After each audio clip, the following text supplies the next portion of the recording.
Friends, welcome back to my channel. Today I am going to narrate another interesting story written by Mrs Sudha Murthy. The title of the story is The Rainy Day. The story goes like this, friends. When I was young, before a girl got married, her mother would give her some words of advice. They were usually like, you must adjust to your new house and in-laws. Try to learn how they eat and cook their food.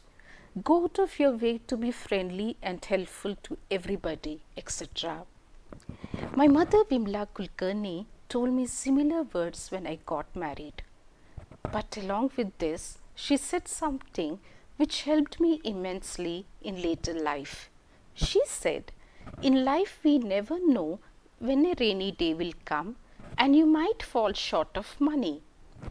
In order to be prepared for such a situation, you should always save some money from your salary, and if you are not earning, then from your husband's salary. If your salary is 1000 rupees, take 50 or 100 rupees and keep it separately. This money should not be used for buying ornaments or silk sarees. When you are young, you want to spend money and buy many things. But remember, when you are in difficulty, only few things will come to your help. Your courage, your ability to adjust to new situations, and the money which you have saved. Nobody will come and help you. When I heard her advice, I laughed. I felt it was impossible that such a rainy day would ever come in my life. I was young and thought every day was a sunny day. But I always listened to my mother. So I started saving slowly.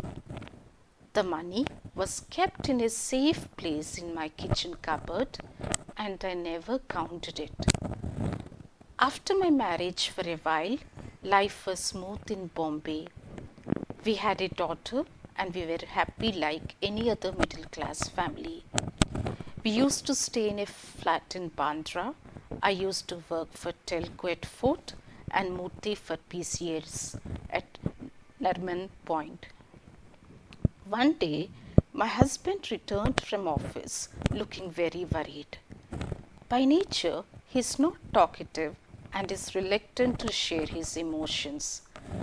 But that day, he was different. I was making some chapatis in the kitchen.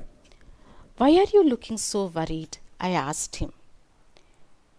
He replied, software is going to be the biggest new business in the years to come. We have no threat of intelligent people in our country. Writing software requires a logical mind and hard work, which we can find plenty of in India. I feel I should harness this talent. I want to start a software company. I was shocked. I had never imagined we would ever think of starting our own company. Both in my family and Murthy's, there was not a single person who was an entrepreneur. I had thought Murthy would work in PCS and I would work in Telco forever and we would lead a quiet and contented life.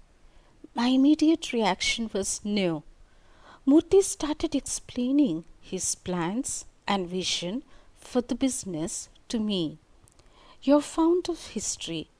You must appreciate my reasoning. You know, we Indians missed the Industrial Revolution. That time we were ruled by foreigners. Now the world is on the threshold of an intellectual revolution. We must make full use of this. We have to bring this revolution to our country. If we miss this, we shall never get a chance to do well in life.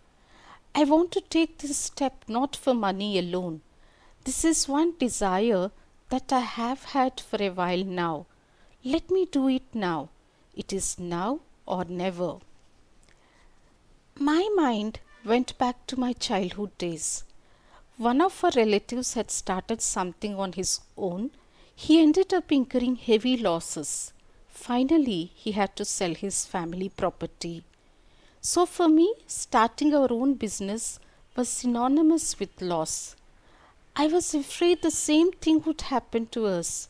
We did not even have any property to sell in order to cover our loss. Apart from that, we had a daughter now. I was confused. Probably Murthy read my mind. He said, "This is a new kind of industry. It is driven by intellect and does not require large capital. I need your wholehearted support." There was sincerity and honesty in his voice. I have always respected and appreciated his honesty. As I sat there, wondering what was right, I smelled the chapatis burning in the kitchen. The smell reminded me that we have to have our dinner without chapatis that day. Still, I sat and measured the odds and consequences of the problem. Murthy had a large family and they were dependent on him. He had unmarried sisters. In such a situation, if he started a new company, our financial stability would be severely affected. I was worried. But I also had a lot of faith in him. I felt unless I supported him wholeheartedly, he would feel uncomfortable starting a new venture like this. In business, there is always profit and loss. If we were into a loss, we would lose our precious savings of many years. Yet, when I thought about it, in my heart I was also sure that we would survive somehow. I asked him, "Are you alone in this?" Murthy rarely smiles. This time he smiled and replied, "No, 6 of my young colleagues are joining me. This is our one chance to earn money legally and ethically. I have a dream that India should be a leader in this industry, which will bring pride and revenue to our country. You have to help me. Can you give me some money? If you don't help me now, my dreams will remain unfulfilled." I knew that if I did not give him the money, he would not be able to start his company. At that moment, I remembered my mother's words. Save some money and use it only in extremely essential situations. This was one of those situations. Finally, I came to a decision. I went inside the kitchen and opened my rainy day saving box. I took out the money I had deposited in it every month and counted. There were 10,000 rupees. I took it, offered up a brief prayer to God and gave it to Murthy. All the best, Murthy. That's all I can give you. With happiness, I will bear all the responsibilities of this new enterprise. By the way, what are you going to name this company? Infosys. And thank you for your support and the seed money.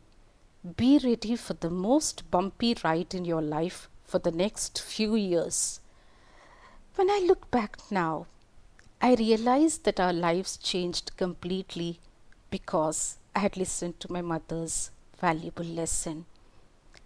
I often tell this story to my children and students. One never knows when a rainy day will come, and when it does, my mother's words will always stay true. So friends, this is the story. I'm sure you must also have liked the story and enjoyed it as much as I did. If you like this story, please subscribe to my channel. Please forward this video to your friends and don't forget to give a like to my channel and also to my videos. Thank you so much for listening to this story.